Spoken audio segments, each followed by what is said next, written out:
अस्सलाम वालेकुम। आज का हमारा टॉपिक है द ब्लैक मैजिक। क्या काला जादू सच में इस दुनिया में एग्जिस्ट करता है या यह महज सिर्फ एक कहानी है और हम लोगों को बेवकूफ बनाया जा रहा है? हमारा दीन इसके बारे में क्या कहता है? हजरत सुलेमान अलैहिस्सलाम के दौर में लोगों ने ब्लैक मैजिक करना शुरू कर दिया। स्पेशली शैतान इनको खुद इस बात की ट्रेनिंग देता था या ब्लैक मैजिक सिखाता था और फिर इन्हें कहता था कि अब तुम काला जादू करो और जिन्न और जिन्नात तुम्हारे ताबे हो जाएंगे और तुम इनसे कोई भी काम ले सकते हो। और लोगों ने ऐसा करना शुरू कर दिया और फिर इन लोगों ने किताबें बनाना शुरू कर दी और किताबों की मदद से ये लोग वो जादू करना शुरू हो गए।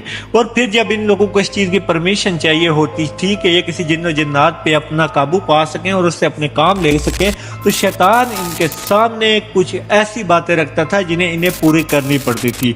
अल्लाह ताला ने इंसान को अशरफुल मखलूकात बनाया है और शैतान ये बात जानता है, लेकिन शैतान इंसानों से बेइंतहा नफरत करता है। इसलिए शैतान इन लोगों को शैतानी अमल की इजाज़त देने से पहले इनको जलील करता है, यानी इनसे ऐसे घटिया काम करवाता है जिस काम से वो इंसान नापाक हो जाते हैं। जब ये वो काम कर लेते थे तो शैतान इनको इजाज़त दे देता था और फिर ये जिन्नो जिन्नात पे काबू करके उनसे अपने काम लेते थे। और जब हज़रत सुलेमान अलैहिस्सलाम को इस बात का इल्म हुआ तो हज़रत सुलेमान अलैहिस्सलाम ने इन लोगों से वो किताबें छीन ली ताकि ये लोग काला जादू ना कर सकें। लेकिन अल्लाह ताला ने हज़रत सुलेमान अलैहिस्सलाम को बेइंतहा ताकत अता फरमाई थी। हज़रत सुलेमान अलैहिस्सलाम ना सिर्फ इंसानों पे बल्कि जिन्न और जिन्नात चिंद परिंद पे हुकूमत करते थे। खैर फिर इन लोगों ने हज़रत सुलेमान अलैहिस्सलाम पर इल्ज़ाम लगाना शुरू कर दिए, क्योंकि हज़रत सुलेमान अलैहिस्सलाम जिन्न और जिन्नात की मदद से सालों में होने वाले काम दिनों में करा लेते थे और बड़े सफ़र को छोटे सफ़र पे कन्वर्ट कर देते थे। तो इन लोगों ने हज़रत सुलेमान अलैहिस्सलाम पर इल्ज़ाम लगाना शुरू कर दिया कि हज़रत सुलेमान अलैहिस्सलाम भी नौज़ बिल्लाह काला जादू करते हैं। तो अल्लाह ताला ने सूरह बकरा में हज़रत सुलेमान अलैहिस्सलाम की गवाही कुछ ऐसे दी है कि हज़रत सुलेमान अलैहिस्सलाम ने कोई गलत बात नहीं की, बल्कि गलत बात तो शैतान करते हैं और शैतान ही वो हैं जो इनको काला जादू सिखाते हैं। तो इस बात की गवाही अल्लाह ताला ने कुरान करीम में दे दी कि काला जादू इस दुनिया में सच में एग्जिस्ट करता है और हज़रत सुलेमान अलैहिस्सलाम इनोसेंट हैं।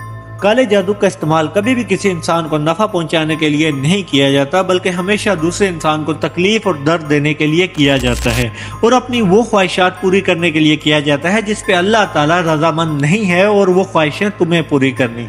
तो इस चीज़ को काला जादू कहते हैं। काला जादू करने से पहले आपको शैतान की पूजा करनी पड़ती है और वो गलत काम करने पड़ते हैं जो शैतान आपको करने के लिए कहता है। हमारे माशरे में काला जादू क्यों किया जाता है और कैसे किया जाता है?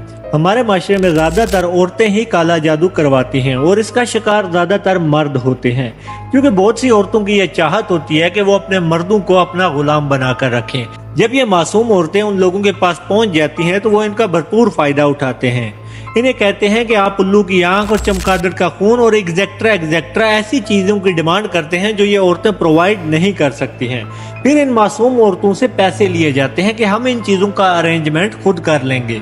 फिर जब ये मामलात हो जाते हैं तो ये कहते हैं जिस शख्स पे आपने काला जादू करना है उसके जिस्म का बाल, हाथ का नाखून या फिर उसके कपड़े का टुकड़ा या फिर उसकी तस्वीर लाई जाए।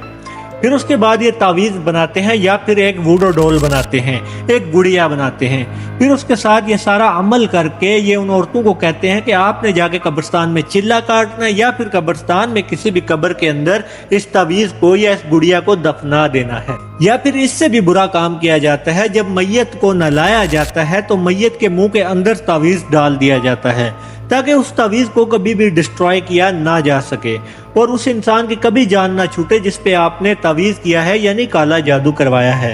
अल्लाह ताला हमें काले जादू के शर से बचाए और ऐसे लोगों से बचाए।